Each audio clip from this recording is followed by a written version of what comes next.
So, there I am, on a train, heading home for Christmas.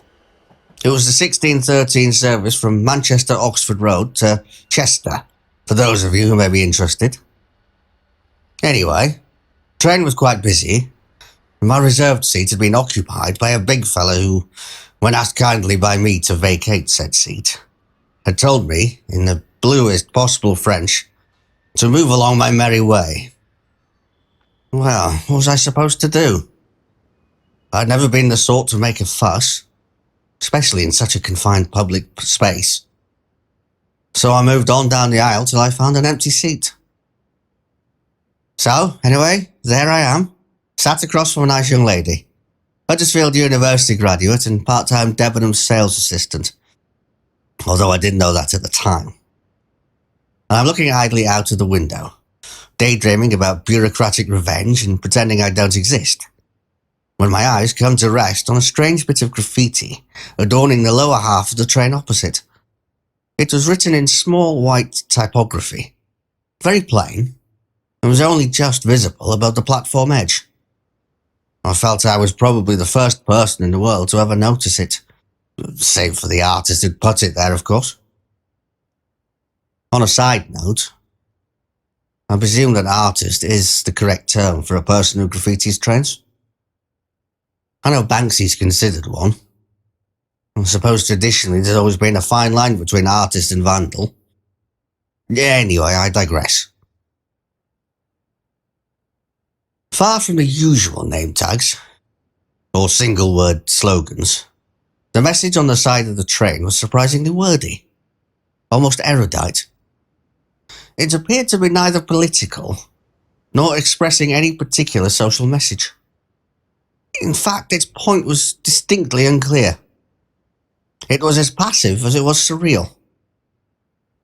80% of kettle elements are made in the Isle of Man. I stared at it. 80% of kettle elements are made in the Isle of Man. What a peculiar thing to write on the side of a train. Immediately, I had questions. So many that my head hurt from the confusion. What does it mean? Is it true? If so, why are so many kettle elements made in the Isle of Man? Is that 80% of kettle elements globally or just in the UK? If it isn't true, then why write it in the first place? I came to the conclusion that it must be true. If not, then why would someone come up with something so specific? Who wrote it there? How did they know this obscure statistic? Did they work for the company, or know someone who does? And more importantly, why? Why write it on the side of a train? To graffiti a train is no mean feat. One would have to illegally enter a train depot, presumably at night, and risk arrest, prosecution, fines, community service, etc. Although the motivations for such a risky act are usually pretty clear. Rebellion, a dare, showing off to your friends. But such a dry statement as 80% of kettle elements are made in the Isle of Man doesn't exactly tally with the perceived view of yobbish teens lashing out against the system. It's quite a long statement, too. It must have taken quite a while to apply, therefore increasing the risk of being caught. I'm sat there trying to imagine what that would have looked like. What kind of person took the time to write it there, and when, and where, and why? Was it an inside joke, perhaps? It's difficult to imagine a plausible backstory, if so. Just that moment, the train doors start to close. In a panic, I grab my mobile phone from my pocket. 2%. I snap a quick photo of it before the battery dies, and the train moves away. Just to prove that it did exist. To prove it to myself more than anyone else.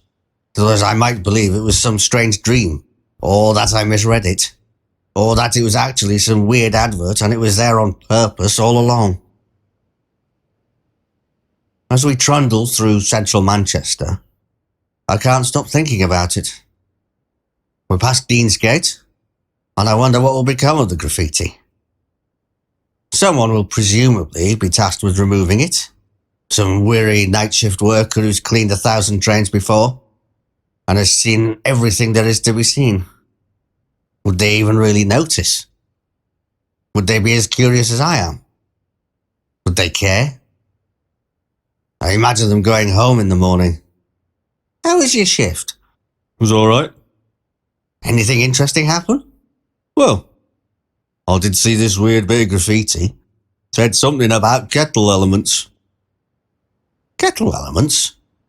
Oh, something to do with kettle elements on the Isle of Man. Probably not. It seemed more likely that they'd just wash it off without a second glance. Or at most, they'd scan their eyes over it and not take it in. Maybe I was overthinking it. Tickets from Manchester Oxford Road, please. The young lady and I both dutifully presented our tickets to the guard, or ticket inspector, or onboard manager, customer service assistant, positive travelling experience consultant, or whatever it is they call them these days. Our eyes made momentary contact, enough to exchange a courteous half smile. After a few moments of awkward silence, I plucked up the courage to speak. Did you see that strange bit of graffiti at Oxford Road just now by any chance? I asked her. No. Why? What was it? She replied.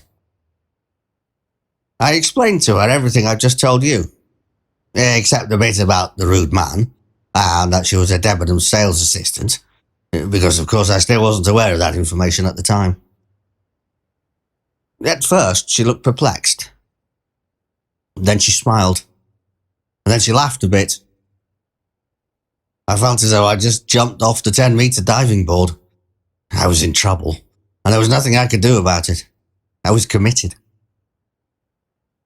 I'm Rachel, she said. We shook hands across the table. Sorry if I disturbed you, I said. It's all right, came the reply. You going on for Christmas then? We got chatting. The journey flew by.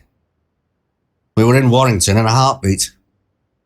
She told me about her time at Huddersfield University and that she was now a part-time Debenhams sales assistant in Stockport. I told her about the time I'd been to Debenhams with my gran. Not the one in Stockport, but a different one. And I'd seen two old ladies fighting over a lilac cardigan. She told me about the time her mum had been mistaken for Julie Walters. And I told her about the time I'd met Bill Oddie in Lampeter. She told me she'd never met anyone famous, but I'd heard that most of them were quite nice. When we got off the train at Chester, she asked for my number. I told her that my phone battery had died, and I couldn't remember it off the top of my head. So I gave her my term time address and said she should write me a letter. In retrospect, this could have been seen as an "I'm not interested" hint on my part. But Rachel's never been much of a one for subtext. Bless her.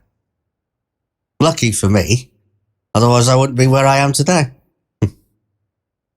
Anyway, to the person who graffitied the train, if you're watching this, which I know there's a fair chance that you are, get in touch. I'd love to know your side of the story.